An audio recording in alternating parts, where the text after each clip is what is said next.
umwe mu bantu batashatse kuvugwa amazina aravuga ko iri tangazo ryatanzwe n'urwego rwo hejuru mu gihugu cya Leta Zunze Ubumwe za Amerika, mu rwego rwo hejuru mu gisirikare cya Leta Zunze Ubumwe za Amerika, bavuga yuko ryemejwe, rivuga yuko ribuza igihugu cya Ukraine gukoresha izitwa Army Tactical Missile System cyangwa se zite ATACMS kurasa imbere mu gihugu cy'Uburusiya, ndetse ibyo bikaba byaratangiye mu minsi yatambutse. Wihangayika, habonetse muganga gakondo utanga ubuvuzi bw'umwimerere kandi bushingiye ku bimera. Waba warabaswe n'ibibazo byo kwikinisha bigatuma amabanga y'abashakanye atabasha kugenda neza? Tambuka tugukize umuze nawe ubashe kunoza amabanga y'abashakanye. Ubu mubona nahoranye ikibazo cyo kutabyara, nkajya ntekereza ko narozwe, nyuma naje guhura n'umuganga gakondo ufite inkomoko yo muri Tanzania, aramfasha ndakira, ubu nanjye ndi umubyeyi nk'abandi. Kubivuza indwara nk'umwijima, impyiko, rubagimpande, amibe, igifu, kubyimba, prostate, umutwe, imitsi ndetse n'izindi, namwe nimutambuke kuko mwashyizwe igorora. Akarusho kandi kubivuza indwara nk'amarozi abatugezeho baritangirwa. Ubu mubona nigeze guhura n'ikibazo cyo kuroga, narozwe ibitegano ndetse n'ibihuherano. Naje kubona umuganga gakondo ufite inkomoko muri Tanzania, aramfasha, ubu narakize neza, ubu nta kibazo mfite. Kuba ari imahanga namwe mwihangayika mwibaza uko imiti yacu iraza kubageraho, kuko dukora na DHL tukabagezaho imiti yacu kandi mu gihe gito cyane. Dukorera mu Rwanda no hanze y'u Rwanda. Ku bindi bisobanuro bariza kuri nimero ya telefone ikurikira 0788357338. Ukraine yavuze ko iri bwisubize Crimea. Icya kabiri yavuze ko itazongera gukoresha izo ntwaro za Leta Zunze Ubumwe za Amerika y'urugo bacyurira. Ikindi yavuze yuko kigomba kuba igihugu kibohowe. Uyu munsi ni itariki 24 nkuko nabikubwiye z'ukwezi kwa 8 2025.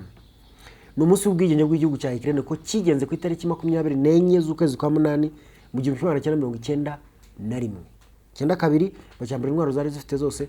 94 basanya amasezerano y'uko igihugu cya Ukraine kitazigera giterwa n'ibihugu biturutse mu bindi hanze y'igihugu cya Ukraine. Ngo turavuga ibihugu byavaga muri NATO, tukavuga ibihugu byavaga mu bumwe bw'Uburayi, tukavuga ibihugu bya Leta Zunze Ubumwe za Amerika cyangwa undi wari we wese bari basanya amasezerano, ubwo n'Uburusiya burimo.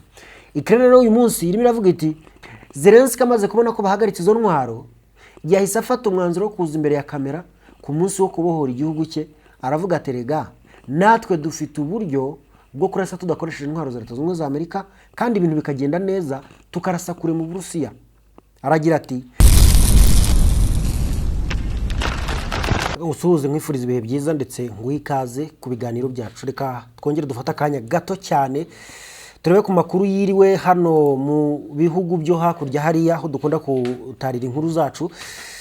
Uyu munsi amakuru ahari aratugaragariza ko Leta Zunze Ubumwe za Amerika yabafashe umwanzuro nanone wa kigabo mu rwego rwo kugira ngo basoze ino ntambara. Babwiye Ukraine bati burya bya bindi twigeze gukora mu kwa gatatu tubisubiyemo.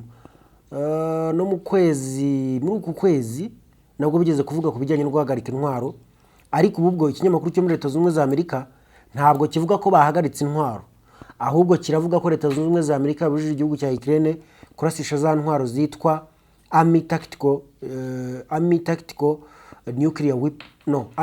Missile System cyangwa se zitwa ATACMS, kongera kuzirashisha mu gihugu cy'Uburusiya ntabwo bikemewe.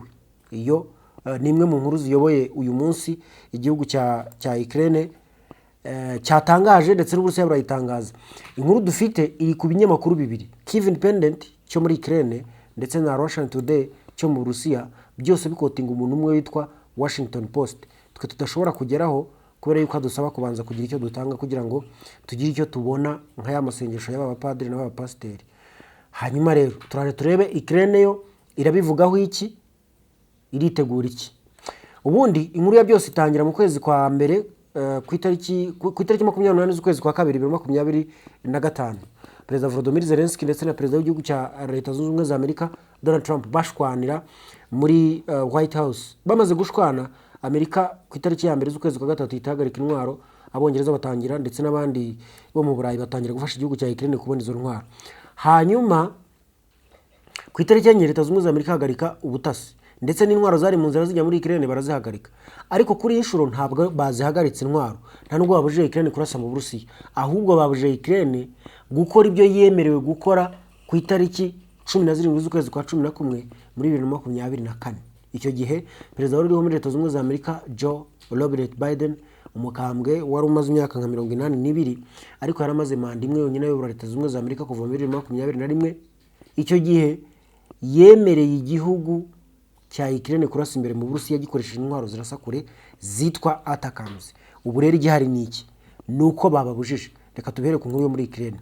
Iravuga ngo Pentagon has quietly barred Ukraine long range strike in Russia with US missiles. Wall Street Journal. Ngo inkuru y'ikinyamakuru cyitwa Wall Street Journal iravuga yuko igihugu cya Ukraine cyabujijwe na Leta Zunze Ubumwe za Amerika kurasa kure mu Burusiya gikoresheje intwaro z'Abanyamerika n'ubundi zirasa kure. The US has quietly implemented a review process giving Defense Secretary Pete Hegseth authority to buy Ukraine long-range strike inside Russia with American missiles, effectively blocking strike for months, the Wall Street Journal reported on August 23rd. Baratubwira ko itariki 23 z'uku kwezi kwa 8 aribwo Leta Zunze Ubumwe za Amerika yashyizeho akanama ko kwiga no gushyira mu bikorwa gahunda ya Leta Zunze Ubumwe za Amerika yo guhagarika igihugu cya Ukraine kurasa imbere mu gihugu cy'u Burusiya bakoresheje misile z'Abanyamerika. Ibyo bikazakorwa mu gihe kirekire, ndetse iyo mvugo igaha uburenganzira Minisitiri w'Ingabo Pete Hegseth guhagarika bya burundu cyangwa kugira uburenganzira bwo guhagarika igihugu cya Ukraine ku ikoreshwa ry'intwaro z'igihugu cya Leta Zunze Ubumwe za Amerika mu gihugu cya Ukraine barasa Burusiya. The announced high-level Defense Department approval process has prevented the use of ATACMS or the use of Army Tactical Missile System ATACMS against target inside Russia since late spring, an unnamed official said. Indwara, ibibazo na za karande zo mu miryango biri hose kandi si buri muganga wese wabikiza, ariko hari umuvuzi w'igitangaza nzi ufite imbaraga zidasanzwe zituruka mu mbaraga z'ibisekuru bye. Ubushobozi bwe burenga amaso bukinjira mu maraso yawe bukamenya ibyihishe byose naho indwara yihishe hose. Yitwa Mwami, yihariye imbaraga z'amagambo, ijambo rimwe ryonyine rihindura ubuzima rigakuraho indwara mu mubiri. Imbaraga ze zituma uburwayi bwose buhinda umushyitsi bugahunga. Nta burwayi bumurusha imbaraga, nta kibazo gishobora kumunanira. Waba uri muri Afrika, i Burayi, muri Amerika cyangwa n'ahandi hose mu isi, ubufasha bwe burakugeraho nta nkomyi. Ntutekereze ko uburwayi bumurusha imbaraga. Shaka ubuvuzi bw'ukuri, wibonera ububasha butangaje buguhindura ubuzima. Akorera muri Nord Kivu muri Congo. Ururimi waba ukoresha rwose murumvikana aho waba uri hose. Mwandikire kuri nimero akamenyetso ko guteranya 243 942 163 385. Umwe mu bantu batashatse kuvugwa amazina aravuga ko iri tangazo ryatanzwe n'urwego rwo hejuru mu gihugu cya Leta Zunze Ubumwe za Amerika, mu rwego rwo hejuru mu gisirikare cya Leta Zunze Ubumwe za Amerika, bavuga yuko ryemejwe, rivuga yuko ribuza igihugu cya Ukraine gukoresha izitwa Army Tactical Missile System cyangwa se zite ATACMS kurasa imbere mu gihugu cy'u Burusiya, ndetse ibyo bikaba byaratangiye mu minsi yatambutse nibwo batangiye kubyigaho bagaza kubyemeza. US President Donald Trump on July 21st said that Ukraine had no chance of winning if not permitted to attack Russia, and criticized former US Joe Biden for not letting Kyiv fight back only to defend. Hano baratwibutsa nkuru twaganiriyeho hano tuvuga yuko Perezida wa Leta Zunze Ubumwe za Amerika Donald Trump yavuze ko yabangamiwe cyane, ndetse ashingiye ku byabo n'uburyo Ukraine irwanamo itazigera itsinda ino ntambara, ariko akagaya mugenzi we utarayemereye igihugu cya Ukraine kurasa imbere mu Burusiya. Iyo nkuru twayiganiriye hano tuvuga yuko Leta Zunze Ubumwe za Amerika perezida wayo yavuze yuko yababajwe nuko hatigeze Amerika itigeze yemerera igihugu cya Ukraine kurasa imbere mu Burusiya kuva igihe intambara yatangiriye, ahubwo bakabareka bagakomeza kurwana badefanda gusa. Despite this, Trump has previously said that he disagreed very vehemently with the previous White House administration's decision to permit Ukraine long-range strike against Russia's U.S. weapons, against Russia with U.S. weapons. Nubwo biruko ariko mu mpera za 2024 n'ubundi perezida wa Leta Zunze Ubumwe za Amerika uri ubu ngubu icyo gihe wari umukandida wa Republican Donald Trump yararimo kuvuga ko atanyuzwe n'icyemezo cya mugenzi we wari icyo gihe Joe Robert Biden cyo kwemera igihugu cya Ukraine kurasa mu Burusiya gikoresheje intwaro za Leta Zunze Ubumwe za Amerika, Army Tactical Missile System ATACMS. Akavuga ati rero ibyo ntabwo byari bikwiye. ariko iyo ukomeje kureba muri iyi nkuru usangamo kwivuguruza ko ku rwego rwo hejuru kwa Leta Zunze Ubumwe za Amerika by'umwihariko Perezida Donald Trump. Iyo usomye muri iyi ngiyi y'Abarusiya bo baravuga ko according to the paper that is Wall Street Journal, ushingiye kuri urwo rupapuro, the Department of the State has been preventing Kyiv from firing long-range ATACMS missiles since late spring. On at least one occasion, Washington reportedly turned down a Ukrainian request to hit a target in Russia's international recognized territory. Bakavuga ngo dushingiye kuri urwo rupapuro nibyo rwanditse rwo ruragaragaza ko Leta Zunze Ubumwe za Amerika biciye muri Minisiteri y'Ingabo yayo babujije kenshi igihugu cya Ukraine kurasa mu gihugu cy'Uburusiya. Ahibukwa cyane naho nibura inshuro imwe Leta Zunze Ubumwe za Amerika yabujije igihugu cya Ukraine kurasa imbere mu gihugu cy'Uburusiya, cyane cyane kuri za territory cyangwa bwa butaka bwabohowe bw'igihugu cy'Uburusiya. Bwabohowe international recognized territory, ubutaka bwemerwa nk'ubw'Uburusiya. Uburusiya bwarabwatse igihugu cya Ukraine. Now the Wall Street Journal linked the policy shift to Donald Trump's effort to entice Moscow into peace talks. Iki kinyamakuru kikavuga ko ibi ngibi barimo gukora cyangwa barimo gukorwa n'iki kinyamakuru ari umujyo wa Leta Zunze Ubumwe za Amerika wo kugira ngo boroshye uruhande rwabo rwo kurasa mu gihugu cy'Uburusiya, kugira ngo bongoshyushye babeshya bemeze Uburusiya kuza mu biganiro by'amahoro. Last week, Trump met with Russian Vladimir Putin for the first time since 2019, and several days later, he talked with the leader of Ukraine, NATO, the EU, and several European states in Washington. Hano maradusubiramo ya nama yabaye ku itariki 15 yahuze Perezida wa Leta Zunze Ubumwe za Amerika Donald Trump ndetse na Vladimir Putin. Bakatubwira ko bahuye kugira ngo baganire kuri ibyo ngibyo. Nabibonye uyu munsi, ariko bambwiye ko ari ibintu byari maze iminsi kuva bahura. Uyu munsi ni tariki 24, wenda ikiganiro gishobora kugeraho nyuma y'amasaha atarayo ku muri uyu munsi, ariko nyuma y'iminsi 9 ubwo, kuko inama yabaye ku itariki 15, barimo kutubwira yuko ngo bahuye burya ngo yari Trump wanyawe ngo na Putin utari wanyawe. Nta verification, nta source nimwe ngewe mfite ishobora kuverify ibyo bintu. Abantu bagira icyitwa pseudonym. Pseudonym ushobora gukoresha isura y'undi muntu, hashobora kuba umuntu ungana n'undi, ishobora kuba impangaye, ishobora kuba umuntu bavukana, ishobora kuba ari umuntu nyine barebye bagasanga basa koko, ku buryo umuntu bamutuma akazajya ajya mu birori bimwe na bimwe. Ibyo bikoreshwa igihe wa muntu ufite pseudonym ishobora kumuhagararira, iyo pseudonym iramutse ipfuye bitagira icyo bihungabanya kuri wa muntu n'ibyo yarashanzwe akora cyangwa se mu nshingano ze.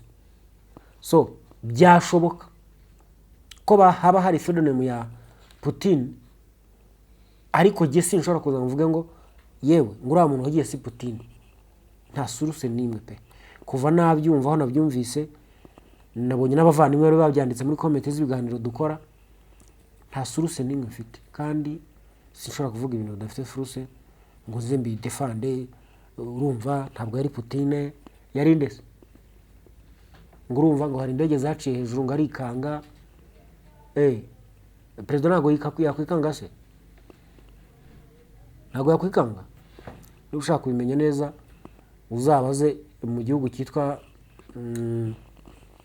cyitwa Tuvalu, bimwe mu biranga aho hantu nuko badakunda urusaku. Uzabaze impamvu badakunda urusaku bazayikubwira. Reka twikomereze. Hanyuma ibyo kuba barahuye cyangwa batarahuye byo, ngiye nemera ko bahuye kuko twabonye bahura. Hanyuma bemera ko batahuye, aho ngaho ntabwo mbizi. Anyway, Ukraine igiye gukora iki? Icya mbere, Ukraine yavuze ko iri bwisubize Crimea. Icya kabiri, yavuze ko itazongera gukoresha izo ntwaro za Leta Zunze Ubumwe za Amerika y'urugo bacyurira. Ikindi, yavuze ko kigomba kuba igihugu kibohowe. Uyu munsi ni tariki 24 nko nabikubwiye z'ukwezi kwa 8 2025. Ni umunsi w'ubwigenge bw'igihugu cya Ukraine ko kigenze ku itariki 24 z'ukwezi kwa 8 mu 1991. 92 bacyambura intwaro zari zifite zose. 94 basanya amasezerano y'uko igihugu cya Ukraine kitazigera giterwa n'ibihugu biturutse mu bindi hanze y'igihugu cya Ukraine. Ngo turavuga ibihugu byavaga muri NATO, tukavuga ibihugu byavaga mu bumwe bw'Uburayi, tukavuga ibihugu bya Leta Zunze Ubumwe za Amerika cyangwa undi wari we wese. Bari basanya amasezerano ubwo n'Uburusiya burimo. Ukraine rero uyu munsi irimo iravuga iti Ukraine strike long range with own weapons without coordinating with US Zelensky. Zelensky amaze kubona ko bahagaritse izo ntwaro, yahise afata umwanzuro wo kuza imbere ya kamera ku munsi wo kubohora igihugu cye, aravuga aterega natwe dufite uburyo bwo kurasa tudakoresheje intwaro za Leta Zunze Ubumwe za Amerika kandi ibintu bikagenda neza tukarasa kure mu Burusiya. Aragira ati Ukraine uses domestically produced weapons to carry out long range strike against Russia and does not coordinate such a target with the US President Volodymyr Zelensky said at a press conference during Ukraine's Independence Day on August 24th. Bivuze ngo igihugu cya Ukraine cyakoze uburyo bwose kishakamo ibisubizo mu buryo bwo kwikorera intwaro. None izo ntwaro kikorera nazo zifite ubushobozi bwo kurasa kure mu Burusiya kandi kidasabye ubufasha cyangwa uburyo bwari bwose bwo guhuza na Leta Zunze Ubumwe za Amerika mbere yuko bagaba icyo gitero. Ibi ni byavuzwe na Perezida Volodymyr Zelensky. Zelensky's statement follows a recent report by Wall Street Journal saying that the US has quietly implemented a review process giving Defense Secretary Pete Hegseth authority to buy Ukraine long-range strike inside Russia with American missiles. Barimo barasubiramo ya nkuru twahereyeho ngo iyi mvugo ya Zelensky ije ikurikirana n'ibirego n'amagambo n'uburyo bwashyizweho na Leta Zunze Ubumwe za Amerika bwo gusubiza ububasha Minisitiri w'Ingabo, akaba ari we ubuza cyangwa utanga uruhushya ku gihugu cya Ukraine rwo kurasa cyangwa kutarasa bakoresha intwaro za Leta Zunze Ubumwe za Amerika mu gihugu cya Ukraine. Ariko kuri iyi shuro igihugu cya Leta Zunze Ubumwe za Amerika cyabujije igihugu cya Ukraine kurasa mu gihugu cy'Uburusiya bakoresheje intwaro zabo zirasa kuri. Ubwo zirasa hafi muzikoreshe, izirasa kure ntitubishaka. Izacu izabandi muzikoresha nta kibazo. So iyi nkuru twari twayisomye sinyisubiraho. So ibi ngibi bikaba bivuze ko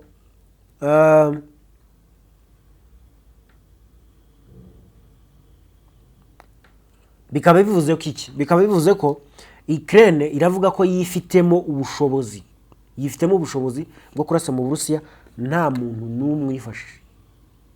Domestically produced weapons.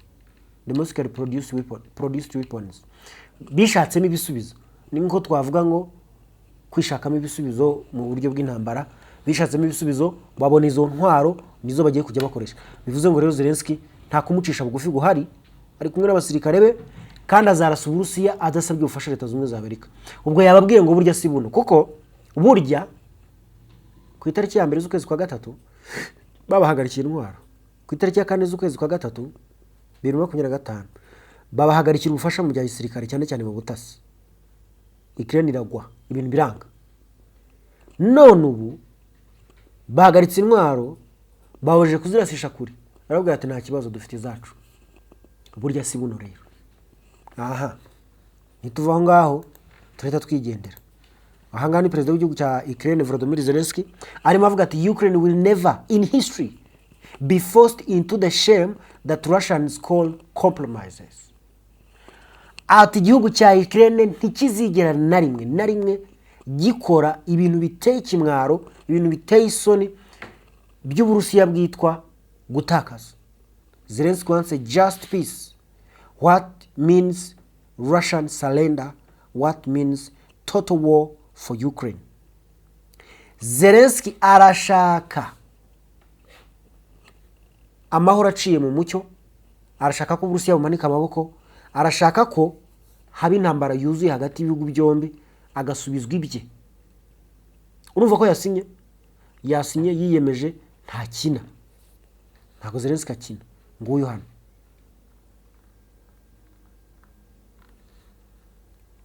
Uwo ni Perezida w'igihugu cya Ukraine. Hanyuma rero ibyo biranajyanirana nuko arimo avuga ati Kremlin murayibona iriya mu minsi mike turaba tuyifite mu ntoki hano. Zelensky vows to retake Crimea despite Trump's peace push. The US President earlier called it impossible for the peninsula, which voted to join Russia in 2014, to return to Kyiv's control. Zelensky yavuze ko yiteguye gukora ibishoboka byose akisubiza Crimea to retake, taza kugira ngo wenda niki, to retake Crimea, akisubiza Crimea hatitawe ku ngufu President Trump arimo gushyiramo ngagarura amahoro. Nyamara President Trump yaheruka kuvuga yuko ari ibintu bidashoboka yuko igihugu cya Ukraine cyakwisubiza Crimea, yatoye kuko baratoye muri referendum kugira ngo babe igihugu cy'Uburusiya muri 2014. Akavuga rero Trump ati ibintu byashoboka. Ukraine leader Vladimir Zelensky has rejected US's call, has rejected US calls to withdraw its claim to Crimea or make any territorial concession to Russia. Perezida w'igihugu cya Ukraine yongeye guhakana ashimitse aravuga ati shwi, ntabwo twarekura ubutaka bw'igihugu cyacu yewe na Crimea nubwo tutayirimo, ariko ntabwo tuzigera twemera yuko twari n'Uburusiya ngo tubisinye, turabyanze. In a speech marking Ukraine's Independence Day on Sunday, Zelensky vowed to retake the peninsula, which is predominantly populated by ethnic Russians, and overwhelmingly voted to join Russia after 2014 Western-backed coup in Kyiv. Ibi Zelensky yabivuze uyu munsi mu munsi wo kwizihiza independence, ubwigenge bw'igihugu cya Ukraine, tariki 24 z'ukwezi kwa 8 2025, ariko ubwigenge bwo bwabaye kuri iyi tariki mu 1991. Aravuga ati tugomba kwisubiza aho hantu, tugomba kwisubiza Crimea, nubwo batoye, nubwo ituwe n'Abarusiya, nubwo batoye bashaka kuba Abarusiya, tugomba kwisubiza. He also pledged to reclaim the Donetsk and Lugansk People's Republic, which along with Kherson and Zaporizhia region joined Russia in 2022 after referendums.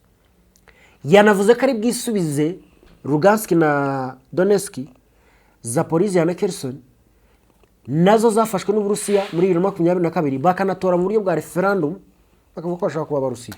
Akagira ati rero here at the 0 kilometer, this is a start point where distance to Ukraine cities are marked. Ati hano muri Poemol, muri 0 distance, mu ntera ya 0, mu murwa mukuru w'igihugu cya Ukraine niho mu ntera ya 0, niho duhera tubara intambwe zigana ku migi y'igihugu cyacu. To our Donetsk, muri Donetsk yacu, to our Lugansk, muri Lugansk yacu, to our Crimea, muri Crimea yacu. Zelensky said in an address filmed at Kyiv's Maidan Square, the site of the Western-backed 2014 coup. All of this is Ukraine, and not temporary occupation can change that. One day we will be together again as one country. It's only a matter of time. Ati rero ubwo butaka bwacu bwose turabizi ko ari ubwacu, umunsi umwe turabizi ko ari ubwacu kandi tuzabwisubiza, ntabwo tujya tubutanga, nubwo burimo gufatwa uyu munsi bukaba burimo kuyorwa n'undi muntu, umunsi umwe tuzabwisubiza, bwose buzongera mu bwacu, twese tuzongera tuba igihugu kimwe. Byose ni impamvu y'igihe gusa, ariko ibisigaye igihe kizatubwira, kandi bura butaka tuzabwisubiza. Dore mbivugiye hano, ni perezida w'igihugu cya Ukraine kandi bizakunda, Volodymyr Zelensky. Iyo niyo gahunda afite. Kuba ifite rero we nka perezida ntago twabihakana, kubera ko yamaze no gutanga agasopo ku gihugu cya Belarus, arakibwira ati wowe Belarus, wowe ibintu urimo gukinamo ntabyo uzi. Ariko reka mbikubwire, mu kwezi kwa 9 kwa 2025, igihugu cya Ukraine, igihugu cy'Uburusiya, igihugu cya Belarus, hari igikorwa kigiye kuhabera, ariko ni igikorwa kizabera hagati y'ibihugu bibiri, Ukraine na Belarus. Belarus na n'Uburusiya. Ni igikorwa cyitwa Zapad 2025. Ni imyitozo ya gisirikare nayo twayiganiriyeho hano, ikiganiro kigaruka kuri Belarus, ugiyemo wakibona.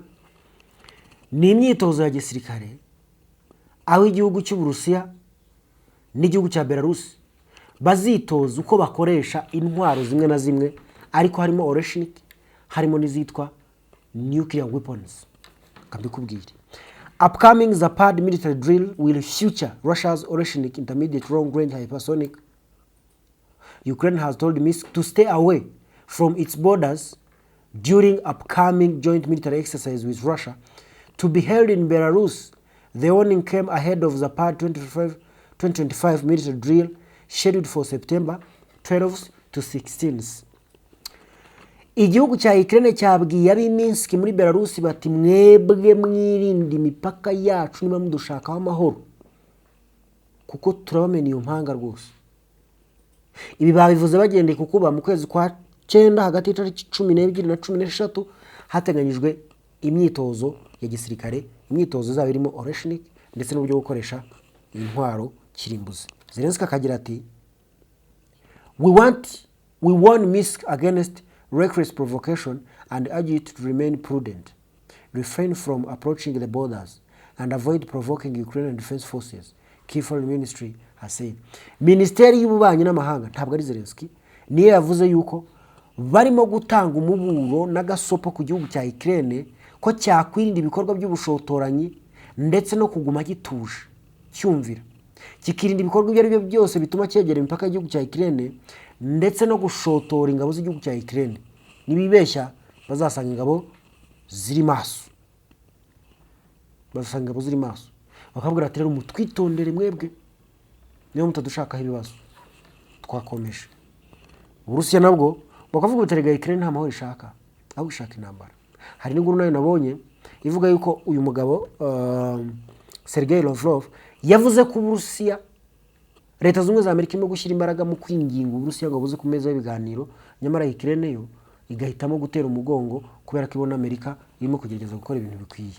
The Ukrainian leader presidential term expired ended more than a year ago.